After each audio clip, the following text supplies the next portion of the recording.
Tahu nggak syarat jadi pemimpin atau hakim menurut adat Minang? Ada dua hal utama yang tidak bisa disepelekan. Ilmu dan wibawa.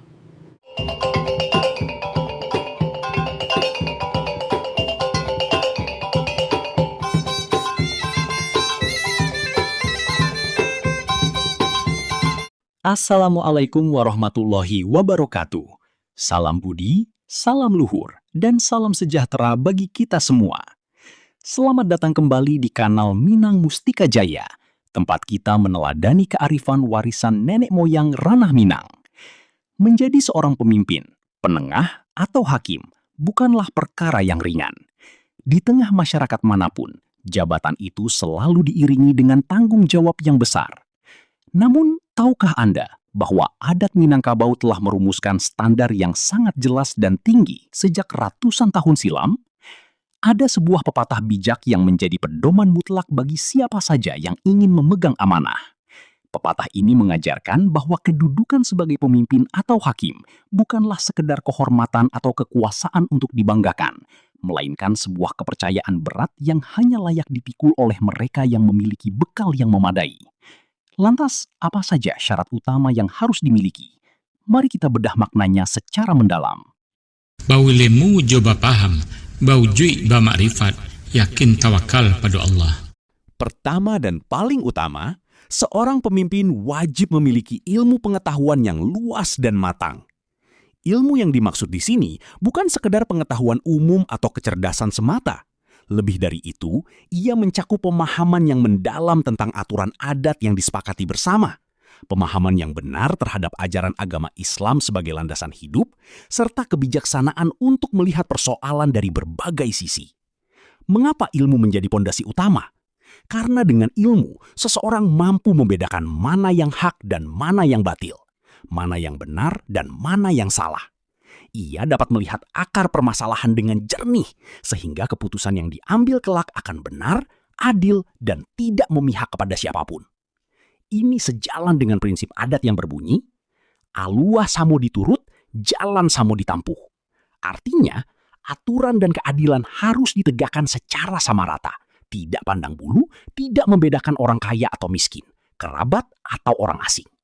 Tanpa ilmu, bagaimanakah seseorang bisa menegakkan keadilan? Nenek moyang kita menggambarkannya dengan perumpamaan yang sangat tepat. Seorang pemimpin tanpa ilmu ibarat orang buta yang memegang pelita padam. Bagaimana mungkin ia bisa menerangi jalan orang lain sedangkan dirinya sendiri tidak dapat melihat arah yang benar? Keputusan yang diambil tanpa dasar ilmu hanya akan melahirkan ketidakadilan dan akhirnya merusak tatanan kehidupan masyarakat. Namun, memiliki ilmu saja ternyata belum cukup. Ada satu syarat penting lainnya yang harus dimiliki, yaitu kewibawaan. Perlu dipahami, kewibawaan dalam pandangan adat Minang itu sangat berbeda dengan kekuasaan yang dipaksakan. Kewibawaan bukanlah membuat orang takut karena takut dihukum atau dimarahi. Sebaliknya, kewibawaan tumbuh dengan sendirinya dari dalam diri. Lahir dari kejujuran, keteguhan hati, sikap adil, dan keteladaran yang ditunjukkan dalam perbuatan sehari-hari. Seseorang yang berwibawa akan secara alami dihormati, didengarkan nasihatnya, dan dipatuhi keputusannya tanpa perlu dipaksa. Lebih dari itu, kewibawaan menjadi benteng yang melindungi dirinya sendiri.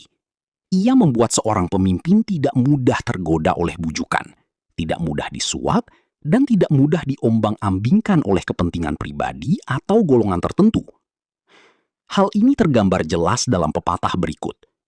Aya jannya saya nyolandai, ikan jinak sulit bicakau. Artinya, sejernih apapun air mengalir, ia tetap mengalir tenang. Sejinak apapun ikan, ia tetap memiliki duri sebagai pertahanan. Begitu pula seorang pemimpin. Boleh bersikap lunak, ramah, dan akrab dengan siapa saja. Namun pendiriannya tetap teguh dan tidak mudah dibelokkan dari jalan kebenaran.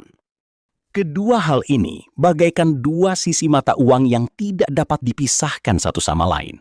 Bayangkan, jika seseorang memiliki ilmu yang banyak, namun tidak memiliki wibawa. Ia tahu apa yang benar, namun tidak dihormati, sehingga tidak mampu menegakkan keadilan. Sebaliknya, jika seseorang memiliki wibawa dan disegani, namun tidak memiliki ilmu, hal ini justru sangat berbahaya. Kekuasaannya bisa disalahgunakan untuk membenarkan hal yang salah karena ia tidak memiliki dasar pengetahuan yang kuat.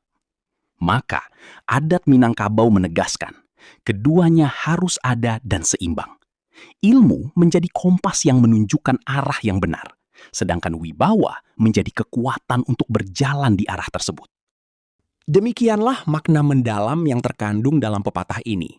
Ia mengajarkan bahwa kepemimpinan yang baik adalah yang berlandaskan ilmu yang benar dan dibalut dengan wibawa yang mulia.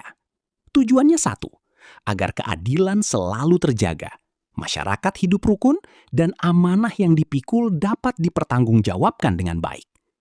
Semoga kearifan ini dapat menjadi pelajaran berharga bagi kita semua, baik yang sedang memegang amanah maupun yang sedang mempersiapkan diri untuk masa depan.